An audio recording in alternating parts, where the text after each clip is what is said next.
अब जब भगवान ठाकुर जी ने देखा कि ये तो बड़े दिमाग वाले हैं, बड़े ज्ञानी हैं, ये तो इन्होंने सोचा कि इनका नाम लेते हैं तो ये गुस्सा ये करते हैं कि वहां जाओ, और वहां जाते हैं तो वो करते हैं वहां जाओ, क्यों ना दोनों जन का नाम एक साथ लिया जाए। गोविंद बड़े खुश हुए। तब गोविंद ने श्री सुखदेव जी महाराज जी अपने प्रिय तोते को धरती लोक पे भेजा। उनका जन्म कैसे हुआ ये आगे सुनाएंगे। आगे पहला श्लोक, प्रथम श्लोक, सच्चिदानंद रूपाय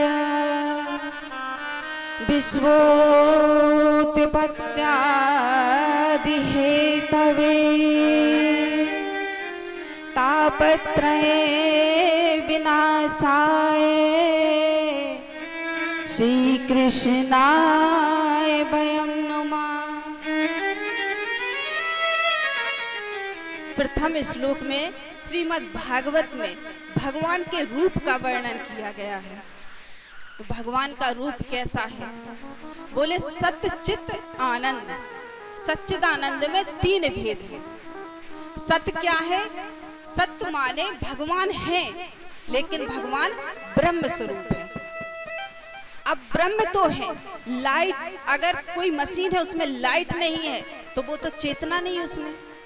इसीलिए चित्त बताया गया है कि भगवान ने रूप रखे, राम का, कृष्ण का, पृथु का, जितने भी अवतार हुए भगवान ने एक चेतना बनाई, उस ब्रह्म की चेतना बनाकर रूप रखे गए। सत्य चित्त आनंद, सच्चिदानंद, इन तीनों भेदों को, इन तीनों नामों को, अर्थों को मिलाकर भगवान बने सच्चिदानंद। यानी आनंद कब मिलेगा? जब हमने कोई गाड़ी खरीद ली तब आनंद नहीं मिलेगा। जब हम भगवान का 5 मिनट भजन कर लें, कभी भी आजमा लेना, आप कुछ भी खरीद लें, आपको वो आनंद नहीं, आपको मजा तो आ जाएगा, लेकिन आनंद तभी आएगा जब आप 5 मिनट भगवान की माला जाप करें, और वो भी मन से, ये सोच के कि गोविंद ऐसे हैं, वो सच्चा आनंद होगा। तो भगवान सच्चिदानंद रूप आए, सत्य चित्त और आनंद तीनों मिला के भगवान का रूप है। अब भगवान करते क्या है? विश्वोत्पत्त्यादि हेतवे, विश्व की उत्पत्ति करते हैं, पालन करते हैं और संहार भी भगवान ही करते हैं। तापत्रय विनाशाय श्री कृष्णाय वयं नमः। 3 ताप जो दैहिक, दैविक, भौतिक, एक चौपाई भी लिखी गई है, दैहिक, दैविक, भौतिक तापा राम राज्य काहू नहीं व्यापा। 3 ताप, दैहिक कैसे? जो हमारे शरीर में हो जाए वो देह का ताप, और दैविक कैसा? कभी ओले हो गए, कभी बहुत ज्यादा बारिश हो गई, कभी सूखा हो गया, ये देवताओं के द्वारा दिए हुए ताप होते हैं। भौतिक कैसे? आपने बड़े सुख से अपना मकान बनवाया और छत गिर गई दूसरे दिन। कोई भी भौतिक, जो गाड़ी खरीदी दूसरे दिन खराब हो गई, ये भौतिक ताप होते हैं। फ्रिज खरीदी दूसरे ही दिन खराब हो गई, आग लग गई, कुछ भी हो, ये तीनों ताप भगवान के द्वारा दिए जाते हैं। ऐसे श्री कृष्ण को कहा है कि श्री कृष्णाय वयं नमः। ऐसे श्री गोविंद को हम बारंबार प्रणाम करते हैं। इस प्रथम श्लोक में श्री कृष्ण की स्तुति की गई है। आगे, आज दूसरा दिन है तो थोड़ी जल्दी जल्दी से कथा करेंगे। आगे कहते हैं कि नैमिषारण्य क्षेत्र में 88,000 ऋषि मुनि कथा श्रवण कर रहे हैं। नैमिषारण्य क्षेत्र जो लखनऊ के पास सीतापुर है, वहां पास में नैमिषारण्य बसा हुआ है। ऋषियों ने सोचा कि कहाँ ऐसी पवित्र जगह मिले, ऐसी शांतिमय जगह मिले जहां हम तपस्या कर सकें। जब पूरी पृथ्वी घूम ली, ऋषियों को कोई ऐसी जगह नहीं मिली, तो ब्रह्मा जी के पास गए। ब्रह्मा जी से पूछा कि पृथ्वी पर ऐसी कोई क्या जगह है जहां हम शांति से तपस्या कर सकें। ब्रह्मा जी ने एक मनोमय चक्र छोड़ा, अपने मन से निकाला, मनोमय चक्र छोड़ा कि ये जहां भी जाए, नीति इसकी, उसमें जो नोक होती है वो नीति जहां भी रुक जाए पृथ्वी पर, उसी को आप शांतिमय पवित्र जगह समझ लेना। मनोमय चक्र आगे आगे चला और सारे ऋषिगण पीछे पीछे। उसी नैमिषारण्य की जगह पर वो मनोमय चक्र आकर रुक गया। उसी पावन भूमि पर आज शौनकादि ऋषि बैठे हैं। कई वर्ष बीत गए हैं, कई द्वापर युग, त्रेता युग, सतयुग सब कुछ देख लिया।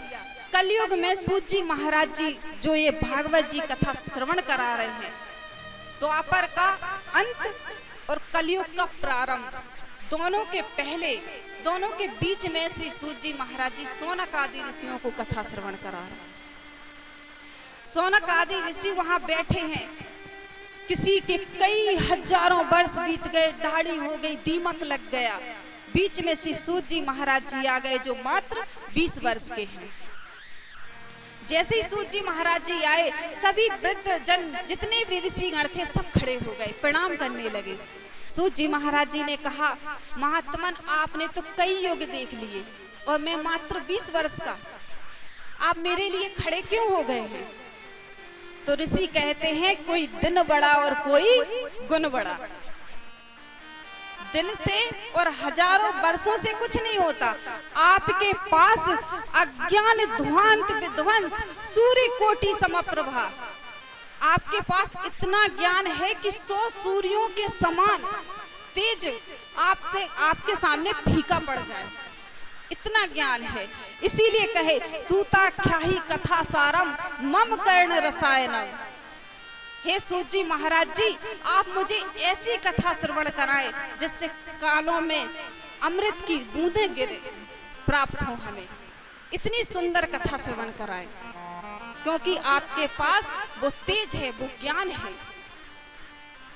सूत जी महाराज जी बोले कि ठीक है, आप बड़े हैं, आपने हमें सम्मान दिया है, पर फिर भी हम आपको और अपने गुरुदेव जी को प्रणाम करते हैं। यहाँ पे श्री सूत जी महाराज जी कथा श्रवण करने के लिए बैठे और अपने गुरुदेव को प्रणाम करने के लिए बोला। तो सूत जी महाराज जी पूछते हैं, महाराज आपके गुरु कौन है?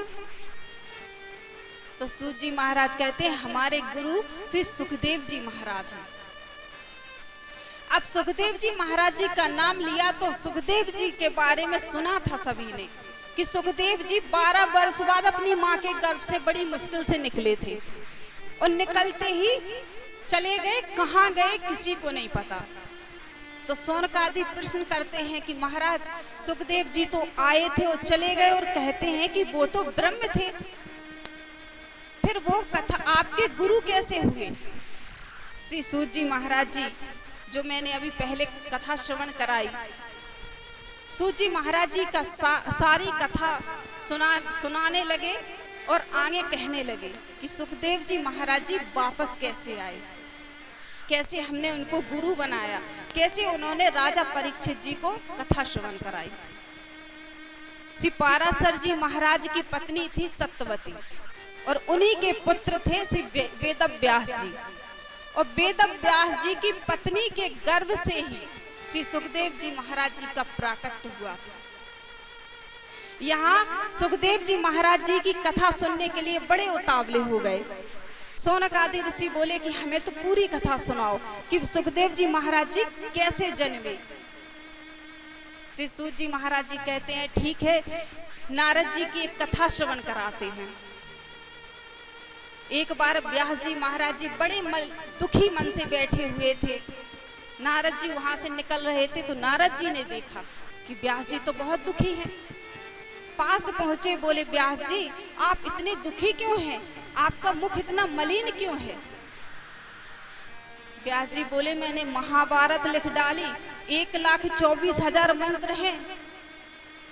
बोले हमने महाभारत जैसे ग्रंथ लिख डाले, 4 वेदों का, एक वेद का 4 वेदों में विभाजन कर दिया, उपनिषद लिख डाले, 17 पुराण भी लिख डाले, लेकिन तब भी मेरे मन को शांति नहीं होती। तब भी ये लगा रहता है कि क्या किया जाए, क्या किया जाए। अब नारद जी बोले, व्यास जी वैसे तो आप बहुत ज्ञानी हैं, लेकिन फिर भी अगर आप मेरी एक बात मान लें तो क्या मैं एक सलाह दूं नारद जी से। तो व्यास जी बोले, हाँ दीजिए। बोले, आपने सारे वेद लिखे, महाभारत लिखा, लेकिन किसी में भी गोविंद की प्रशंसा नहीं लिखी कि गोविंद ने अपने भक्तों के लिए क्या किया, कैसे अवतार लिए, कैसे उनकी रक्षा की। ना ही आपने उन भक्तों के बारे में बताया जिनसे गोविंद बड़ा प्रेम करते थे, जिनके लिए गोविंद ने अवतार लिए। अब व्यास जी बोले कि ये कैसे लिखें, क्या लिखें, क्या करें। तो नारद जी अपने पूर्व जन्म की कथा सुनाते हैं। बोले, व्यास जी थोड़ा ध्यान से सुनना, गोविंद की कथा सुनने से और गोविंद की कथा लिखने से या पढ़ने से क्या फल की प्राप्ति होती है। बोले, पूर्व जन्म में मैं मात्र एक नौकरानी का, एक दासी का बेटा था। मेरी माताजी बड़े संत आया करते थे चतुर्मास के लिए, तो चतुर्मास में 4 महीने रुका करते थे और मेरी माताजी उनकी सेवा करती, उनका जो भी जूठा बच जाए वो पा लेती और मुझे भी खिला देती। बोले, ये सब मैं भी देखता था, माताजी के साथ जाता था। मुझे धीरे धीरे, कहते हैं जैसी संगति करोगे वैसे ही फल पाओगे। बोले, मुझे भी अच्छा लगने लगा, मैं भी संतों के साथ रहने लगा, खेलने लगा, उनके साथ जूठा खाने लगा, भजन करने लगा। धीरे धीरे मेरा मन इतना हो गया कि मैं बैठे बैठे बस भजन ही करता रहता, श्री कृष्ण गोविंद हरे मुरारी। अब माताजी ने देखा कि मेरा बेटा तो भगवान की भक्ति में रमे जा रहा है और इनके पिताजी तो बचपन में ही चले गए, मेरा कोई है ही नहीं, एक ही पुत्र। अब नारद जी गए और संतों से बोले, हम तो आपके साथ चलेंगे, हमें तो बस भगवान का भजन करना है और भगवान का ही दर्शन करना है। माता जी एक दिन अकेले में गई, बोली, महाराज मेरा एक ही पुत्र है और मेरे बुढ़ापे में कोई सहारा नहीं, मेरे पति तो पहले ही छोड़ के चले गए हैं, महाराज आप मना कर देना कि आपको हम नहीं ले जा सकते। दूसरे दिन जाने लगे तो नारद जी तैयार हो गए, बोले, महाराज जी हम तो आपके साथ चलेंगे। महाराज जी ने समझाया कि तुम्हारी माता भी अकेली है और माता की सेवा करना ही भगवान की सेवा करना है। लेकिन नारद जी को तो मन में भगवान के दर्शन, बस भगवान के दर्शन करने हैं, ये बात लग गई। जो ऋषि मुनि थे उन्होंने नारद जी को समझाया, बोले हम आपको एक मंत्र दे के जा रहे हैं, ओम नमो भगवते वासुदेव। हम ये मंत्र देंगे, आप इसी मंत्र का जाप करना, जब आपकी माताजी अपना शरीर छोड़ के जाएं तो हम आपको ले जाएंगे। अब नारद जी बड़े परेशान, मंत्र का जाप करें और मैया बार बार टोके, काम कर लिया करो। अब मैया इसलिए टोके कि हमारा एक ही बेटा संत बन जाएगा। अच्छा, मैयाओं का ये गौर है, किसी दूसरे का बेटा संत बन जाए तो बड़ा गर्व करेंगे, देखो तो कैसे संस्कार थे, कितना अच्छा बेटा पाया है, देखो भगवान की भक्ति में लग गया, संत हो गया। और अगर खुद का चला जाए तो मैया बड़ी दुखी, हमारा बेटा तो हे भगवान हमारे तो कर्म ही फूट गया, हमारा तो बेटा ही संत बन गया।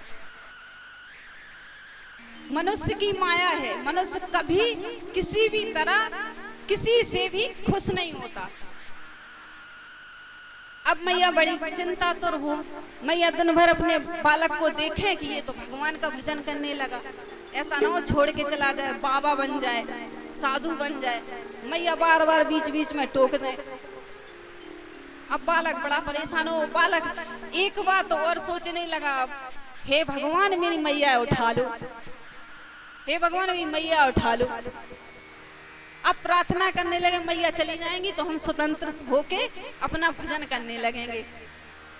कुछ दिन बीते, मैया गैया धोने जा रही थी और वहीं पे एक सर्प बैठा होगा, अंधेरे में देखा नहीं, उस सर्प पे पैर रख दिया, उस सर्प ने उसी समय डसा और मैया चली गई। अब नारद जी के एक आंख से गर्म आंसू और एक आंख से ठंडा आंसू।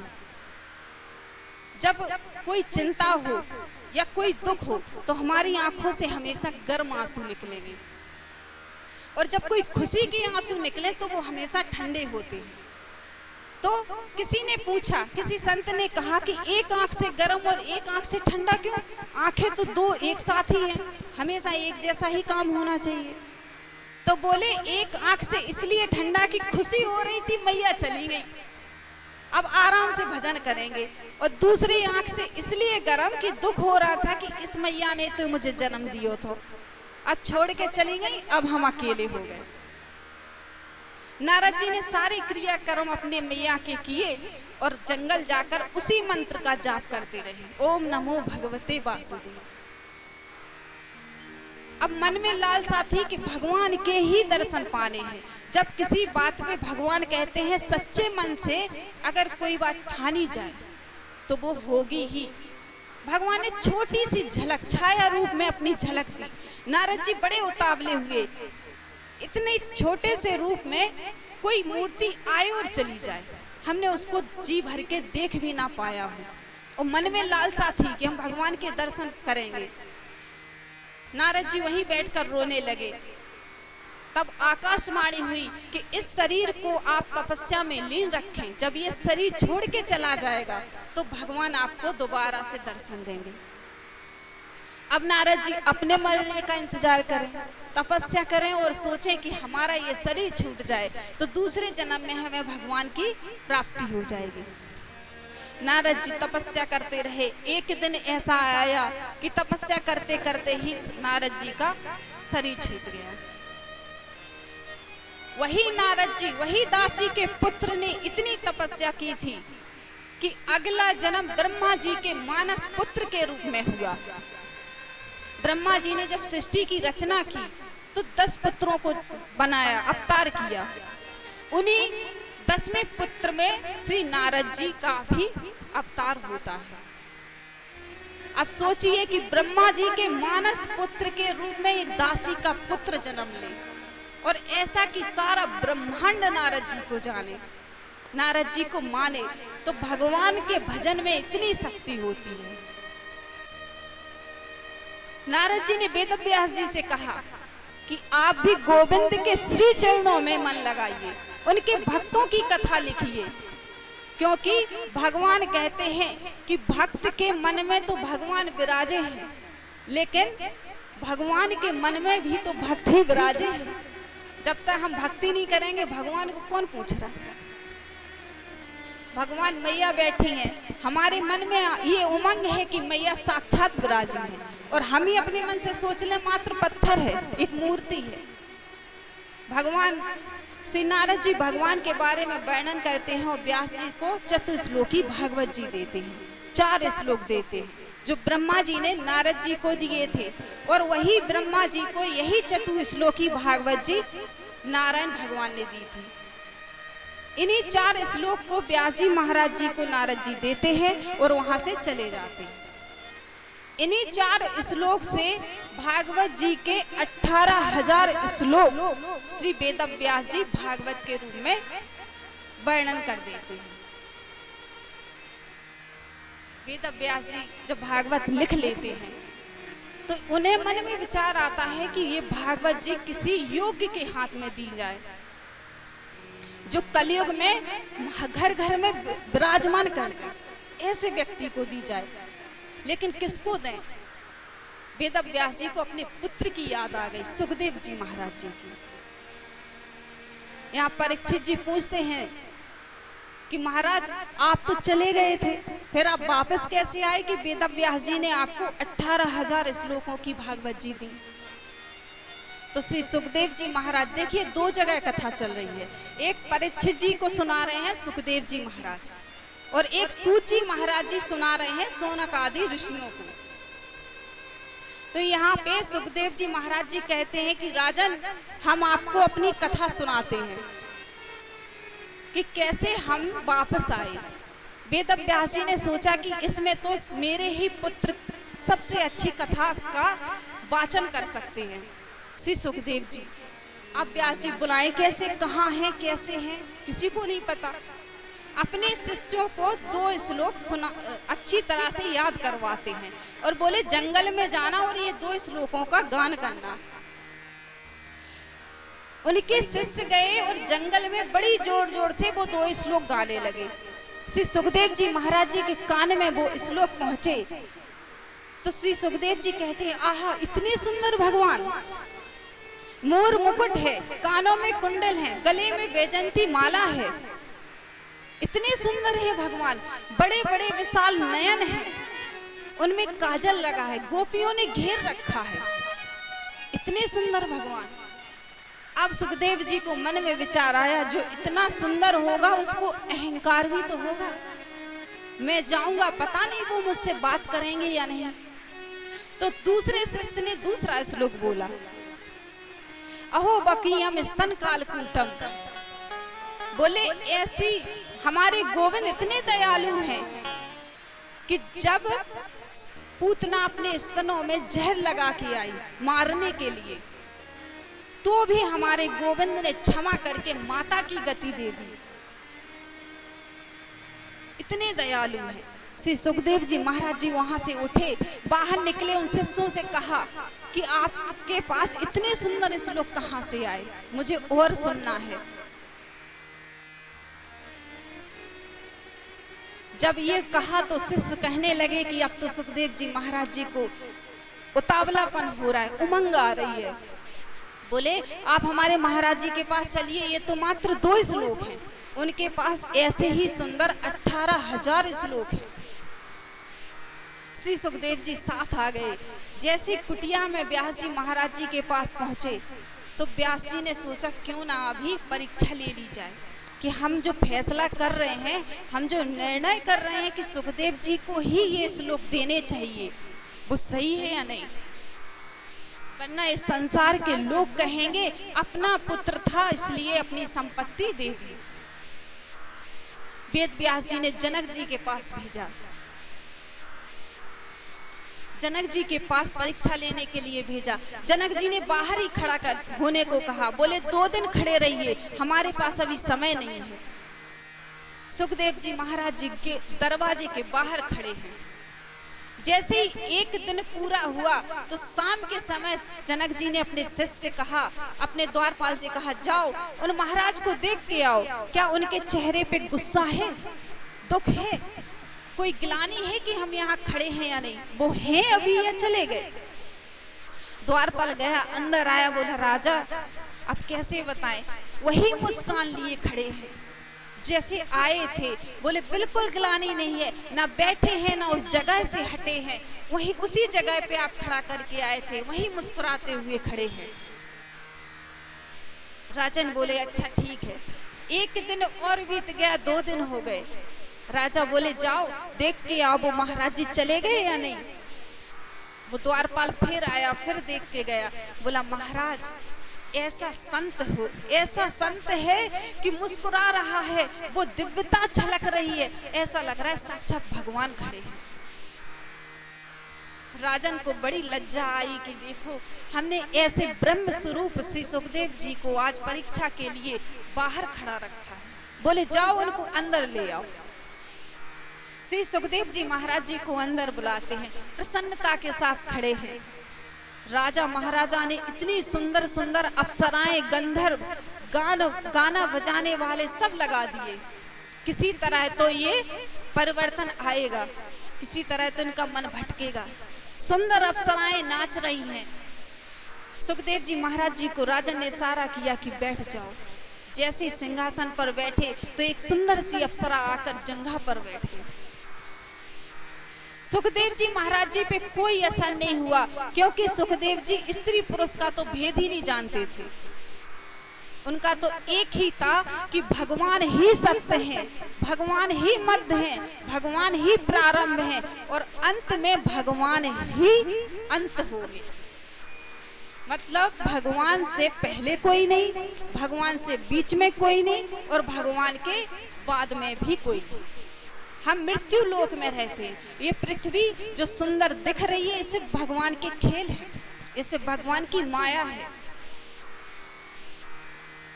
सुखदेव जी महाराज जी के जंघा पर जब वो नृत्यांगना बैठी, सुखदेव जी महाराज जी कुछ नहीं कह रहे, ना उठने के लिए ना बैठने के लिए, ना उसकी तरफ देख रहे हैं कि ये स्त्री है या बहुत सुंदर है, कुछ नहीं। राजा ने सोचा अब क्या करें। राजन ने एक तेल का कटोरा भर के दिया। तेल इतना भर गया कि अगर हम थोड़ा सा भी हिलें तो कुछ तेल उसमें से छलक जाए। राजा जनक जी ने सुखदेव जी से कहा कि अगर तुम्हें श्लोक चाहिए तो एक कटोरा लो और सीढ़ियों पे चढ़ के जाओ और उतर के आओ, और इसमें से एक बूंद भी नीचे नहीं गिरनी चाहिए। श्री सुखदेव जी महाराज जी ने वो तेल का कटोरा लिया, ऊपर गए और ऊपर से नीचे आ गए, लेकिन एक बूंद भी तेल नीचे नहीं गिरा। राजा जनक जी पैरों में गिर गए, महाराज क्षमा कर दीजिए, मैंने आप जैसे सच्चे ब्रह्म से आज परीक्षा ली। श्री सुखदेव जी महाराज जी को दंड और अपराध ये कोई भाव ही नहीं होते। सुखदेव जी महाराज जी ने कहा कि क्या अब मुझे श्लोक मिल जाएंगे। राजा जनक जी ने सूचना भेज दी व्यास जी महाराज जी के पास कि सुखदेव जी महाराज से ज्यादा कोई भी इन भागवत जी का अधिकारी नहीं है। इस तरह सुखदेव जी महाराज जी ने 18,000 श्लोकों का पाठ किया। अब सुखदेव जी महाराज जी ने राजा परीक्षित जी को कथा कैसे श्रवण कराई। तो राजन श्री परीक्षित जी किसके बेटे थे? अभिमन्यु के बेटे। जब महाभारत का युद्ध हो रहा था तो भीम ने दुर्योधन को, जब भीम का दुर्योधन से युद्ध हो रहा था, अंत समय चल रहा था, 18 दिन लगातार महाभारत का युद्ध हुआ।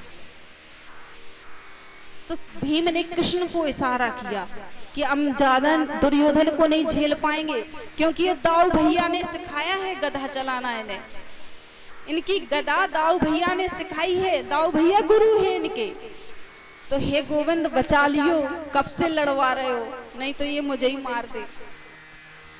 ऐसी गोविंद ने बात सुनी तो गोविंद ने इशारा किया कि जंघा पे प्रहार करो। दुर्योधन की जंघा पर भीम ने प्रहार किया तो दुर्योधन की जंघा टूट गई, क्योंकि दुर्योधन को ये आशीर्वाद था कि जब सुख और दुख दोनों एक साथ आएंगे तभी तुम्हें मृत्यु होगी, वरना तुम्हारी मृत्यु नहीं होगी। जंघा तोड़ दी तो लेटे लेटे दुर्योधन कराह रहा है। वहां से उनका मित्र अश्वत्थामा आया। अश्वत्थामा ने कहा कि मित्र, अगर तुमने मुझे मंत्री चुना होता तो आज 5 पांडवों के सिर तुम्हारे सामने होते। दुर्योधन ने उसी समय कह दिया, जाओ अश्वत्थामा, अभी कुछ नहीं बिगड़ा है, पांडव तो अभी जीवित हैं, सिर्फ 99 कौरव ही तो मारे गए। तो जाओ, मैंने आज से तुम्हें मंत्री घोषित किया, जाओ 5 पांडव के सिर ले आओ। अश्वत्थामा बड़े गुरूर में गया, लेकिन वहां द्रौपदी के 5 पुत्र लेटे हुए थे। आज वहां पे पांडव नहीं थे। गोविंद को ये लग गया था कि आज कुछ अनर्थ होने वाला है, तो ठाकुर जी ने 5 पांडवों से कहा कि चलो थोड़ा सा घूम आते हैं। आज द्रौपदी के कक्ष जो तंबू बना दिए जाते हैं जब युद्ध होता है, उसी तंबू में 5 पुत्र लेटे हुए हैं। 5 पुत्रों के सिर से नीचे तक सभी ढके हैं, नींद में हैं। अश्वत्थामा ने सोचा कि यही 5 पांडव हैं, 5 की सिर लिए और गर्दन अलग कर ली, सभी को पोटली में बनाया और दुर्योधन के सामने आ गया। दुर्योधन यहाँ बड़ा प्रसन्न हुआ कि 5 पांडवों के सिर आ गए। अश्वत्थामा से बोले कि इन्हें खोलिए नहीं, क्योंकि सबसे पहले मैं भीम का सिर फोड़ूंगा। जैसे ही दुर्योधन ने अपने हाथों से सिर फोड़े तो बोले, ये सिर इतनी आसानी से क्यों फूट गए, क्योंकि भीम तो वज्र के बने थे। सभी के सिर पोटली खोलकर देखे तो हाय राम करके रह गया। बोले, तुमने तो मेरे कुटुंब में तिलांजलि देने वाला भी नहीं छोड़ा। 2 हो गए। खुशी ये हुई कि पांडवों के सिर आ गए, और दुख ये हुआ कि मेरे घर में अब कोई तिलांजलि देने वाला भी नहीं बचा। तो सुख और दुख दोनों दुर्योधन को साथ आ गए और दुर्योधन ने अपने प्राण छोड़ दिए। यहाँ द्रौपदी जैसे ही अपने कक्ष में पहुंची तो विलाप करने लगी, मेरे पुत्रों के सिर धड़ से किसने अलग कर दिए। माता शिशु नाम निधनम सुता नाम, माताओं के 5 पुत्र 5 शिशु एक साथ किसी ने वध कर दिया हो। द्रौपदी जी बड़े जोर जोर से कराहने लगी, रोने लगी। वहां से आवाज सुनी तो अर्जुन, भीम, युधिष्ठिर सभी, नकुल, सहदेव 5 दौड़ते हुए आए। क्या हुआ देवी, क्या हुआ। माता द्रौपदी रो रही हैं कि देखिए स्वामी, हमारे छोटे छोटे बालकों के किसी ने सर धड़ से अलग कर दिए, किसी ने इनका वध कर दिया। अर्जुन ने वहीं पे प्रतिज्ञा ली कि द्रौपदी, हे प्रिय, तुम रो मत। जिसने भी हमारे पुत्रों के सिर धड़ से अलग किए हैं, मैं तुम्हारे चरणों में उसे मारूंगा, उसी के खून से तुम्हारे केस को धोऊंगा। यहाँ पे अर्जुन और कृष्ण दोनों अश्वत्थामा को ढूंढने निकले। वहां से अश्वत्थामा ने देखा कि आज मैं नहीं बचूंगा, तो अश्वत्थामा ने पहले तो बाणों का प्रहार किया, लेकिन अर्जुन उन बाणों के प्रहार को काटते चला गया। जब अंत में उसे लगा कि हम अब मर जाएंगे, तो उसने ब्रह्मास्त्र को छोड़ दिया। यहां से अर्जुन ने भी ब्रह्मास्त्र छोड़ा। कहते हैं कि श्री कृष्ण कहते हैं कि अर्जुन, तुम्हें ये विद्या आती है कि ब्रह्मास्त्र वापस कैसे होता है। अश्वत्थामा के पिता थे द्रोणाचार्य, जो अर्जुन के गुरु थे। उन्होंने अपने पुत्र को, अश्वत्थामा को, ब्रह्मास्त्र चलाने की विद्या तो दी थी, पर वापस लौटाने की विद्या नहीं दी। लेकिन उन्होंने अर्जुन को ब्रह्मास्त्र चलाने की और लौटाने दोनों की विद्या दी थी। यहाँ पे गोविंद कहते हैं, अर्जुन, ये 2 ब्रह्मास्त्र जब आपस में टकराएंगे तो सृष्टि का विनाश हो जाएगा। इसलिए हे अर्जुन, द्रोणाचार्य ने तुम्हें ब्रह्मास्त्र लौटाने की विद्या दी है, तुम ये विद्या सृष्टि की भलाई के लिए लौटा दो। अर्जुन ने दोनों ब्रह्मास्त्र लौटा लिए। कहते हैं कि विनाश काले विपरीत बुद्धि। यहाँ पे अर्जुन ने अश्वत्थामा को पकड़ लिया, रथ से बांधा और द्रौपदी के सामने लाए। लेकिन देखिए, स्त्री बड़ी दयालु होती है, त्याग करने वाली होती हैं माताएं। द्रौपदी के सामने जैसे अश्वत्थामा को गिराया तो द्रौपदी कहने लगी, अरे अर्जुन, सुनिए तो सही, ये ब्राह्मण पुत्र है। और ब्राह्मणों को कहते हैं कि ब्रह्म हत्या के समान होता है। इसलिए, और दूसरी बात, ये तुम्हारे गुरु का भी बेटा है, उन गुरु का बेटा जिन्होंने अपने बेटे को ब्रह्मास्त्र की विद्या नहीं दी, लेकिन तुम्हें विद्या दी। उन गुरु का बेटा है जिन गुरु की वजह से आज आप और अभिमन्यु सभी एक वीर योद्धा बन गए हो। एक ब्राह्मण की हत्या करना ये बड़ा अपराध होता है। अब अर्जुन भीम देखें, और भीम तो वैसे ही मोटी बुद्धि, भीम देखें और भीम कृष्ण तरफ इशारा करें, क्या करना है। कृष्ण ने इशारा किया कि द्रौपदी जो कह रही है वो सत्य है, कि ब्राह्मण को मारना नहीं चाहिए, ब्राह्मण हत्या लगती है, लेकिन जो शिशुओं का वध करे, जो बालकों का वध करे, उसे छोड़ना नहीं चाहिए। अब भीम बोले, ये तो टेढ़ा है और टेढ़ी ही बात है, कभी सीधी तो बात करेगा नहीं कि करना क्या है। अब देखिए कृष्ण कैसे हैं, सभी कहते हैं भले वो टेढ़े ना हो, पर कृष्ण से सब कहते हैं कि वो टेढ़े। भीम कह रहे हैं, अरे टेढ़े हो, टेढ़ी ही बात कर रहे हो, सीधा बोल दोगे तो क्या हो जाएगा। अर्जुन समझ गए। अश्वत्थामा के मस्तक पर एक मणि लगी हुई थी। अर्जुन ने वो मणि निकाल ली, क्योंकि जब हमारे पास कोई बेशकीमती चीज हो जिससे हमारा मान सम्मान बढ़ रहा हो, उसे खत्म कर दो तो वो मृत्यु के ही समान हो जाता है। अश्वत्थामा की वो मणि अर्जुन ने निकाल ली। अब भीम कहे इतने से क्या होगा, तो गोविंद ने इशारा किया कि पुरुषों की मूछ ही उसकी शान होती है, मूछ ही उनकी इज्जत होती है। तो बोले एक काम करो, पूरी मूछ मत उड़ाओ, आधी उड़ा दो। तो अश्वत्थामा की आधी मूछ और मणि दोनों ले ली। देखिए मूछ मूछ पे एक बात याद आ गई है।